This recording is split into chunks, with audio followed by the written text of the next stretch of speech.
Ini panjang sekali tapi oke lah.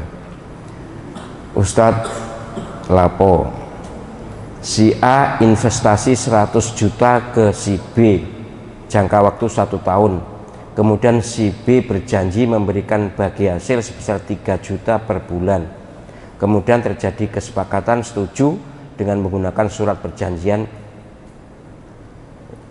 Yang saya tanyakan, uang 3 juta itu termasuk riba atau bukan? 2. Setelah 1 tahun si B ternyata tidak dapat mengembalikan modal tadi, kemudian dibuat perjanjian baru lagi, apa boleh? Dan perjanjian baru itu dikonversi dengan emas supaya tidak ada kerugian di pihak yang punya modal. Baik, ya memang muamalah itu seperti ini, banyak ya masalahnya. Baik, pertama yang ditanyakan, kesanggupan B membayar 3 juta tiap bulan. Ini diperselisihkan. Bagi yang ketat menyatakan bahwa enggak boleh, harus persentase. Kamu berapa persen, saya berapa persen, enggak boleh 3 juta begitu. Itu yang ketat. Memang itu lebih aman ya, pakai persentase. Tapi saya juga pernah debat dengan BI pusat ya, orang BI soal ini. Tapi baiklah. Tapi intinya begini, jika dalam hitung-hitungan yang memutar uang, yang bukan yang punya modal ini ya, yang apa, mudharib ya, orang yang pengusahanya, jadi si B ini dalam hitung-hitungannya uang 3 juta itu sesuai pengalaman selama ini itu kecil, itu di bawah persentase wajar, mungkin itu hanya 10%. Padahal kalau bagi hasil tentu 40-60 biasanya begitu. Jadi jika diyakini oleh yang mengusahakan memutar uang ini bahwa 3 juta itu jauh di bawah untung rata-rata, atau dipastikan si pengusaha ini bisa membayar itu dengan mudah, tidak terberati, tidak terperas, maka boleh. Maka mengapa? Karena al-aqdu wal maslahah tadi, akadnya bagaimana, maslahahnya ada apa tidak.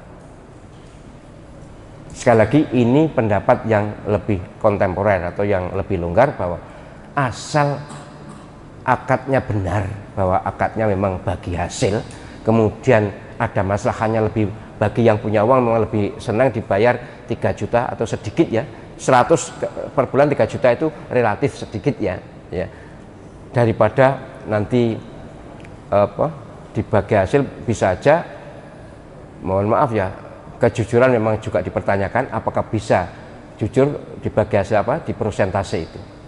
Maka sekali lagi, uang 3 juta ini dalam perspektif ulama yang ketat dianggap riba. Tapi mohon maaf ya, ini perjanjiannya bukan utang piutang, perjanjiannya kerjasama bagi hasil. Harusnya tidak muncul kata riba ya. Tapi baiklah, dianggap riba. Tapi bagi yang ulama kontemporer, asa saling rela, kemudian diyakini tidak terjadi pihak yang dirugikan, maka boleh.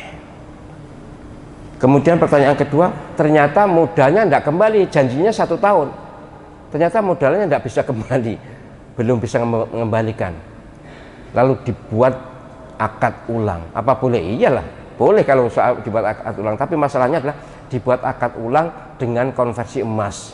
Wes 100 juta ini dianggap 100 gram misalnya begitu, sudah saya anggap 100 juta, 100 gram. Ini memang juga diperselisihkan, transaksi dengan emas itu banyak dipersoalkan ya, tapi sebenarnya justru itu yang stabil ya. Maka supaya aman, baiknya ya dengan emas, dengan konversi emas. Ngutangi nopo-nopo itu sudah, saya niat saya ini, saya sekarang harga emas 1 juta 1 gram misalnya, wes saya ngutangi sampean 10 juta ya 10 gram, sama-sama sepakat, dan itu yang maslahah, itu yang tidak ada kezaliman. Mohon maaf ya, mohon maaf, ini yang yang kadang-kadang dipersoalkan karena dengan emas itu. Tapi menurut saya justru itu yang aman. Kalau dengan misalnya uang 10 juta, ada orang pinjam uang kepada saya itu 25 juta sejak tahun entah mungkin 20 tahun yang lalu, sampai sekarang belum dikembalikan. Dan itu kalau 25 juta tahun 2000 yang lalu dengan 25 juta sekarang jauh sekali. Tahun 2000 itu 25 juta bisa aja sudah mendapatkan 100 gram emas. Sekarang palingnya 25 gram, kan rugi. Padahal Islam tidak ada ajaran yang merugikan. Ajarannya harus saling menguntungkan, saling rela. Maka boleh dikonversi dengan emas supaya yang punya modal tidak dirugikan. Sebab kalau tidak dengan begitu, ini menjadi pemacu untuk, mohon maaf ya, kecurangan, ketidakberesan bagi pelaku usaha.